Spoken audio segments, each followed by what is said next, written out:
আজকে ছিল কালী পুজো, তাই আমরা বানাচ্ছি বুড়ির ঘর। তাই জন্য আমার ভাই কলা গাছ আনছে, তারপর কলা গাছগুলোকে সমান করে রাখলো। আর হ্যাঁ, আমরা কোনো কলা গাছ কাটিনি, কারা কেটে ফেলে রেখেছিল, তাই ওই 3টে এনেছে। তারপর লাঠি নিয়ে ভালো করে পাশ থেকে ঢুকিয়ে দিতে হবে। এক পাশ করা হয়ে গেছে, ওরকম করে আরো এক পাশ করে নিল।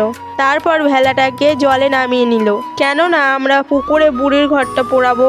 আর ভাই লাঠিগুলো ভালো করে ভেলার গায়ে পুঁতে দিচ্ছে, কারণ লাঠিগুলো খুলে না যায়। লাঠিগুলো পোতা হয়ে গেলে চারপাশে এমন ঘরের মতো বেঁধে নিল।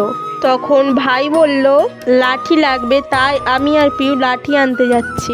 লাঠি নিয়ে এসে দেখি ভাইয়ের একতলা করা হয়ে গেছে।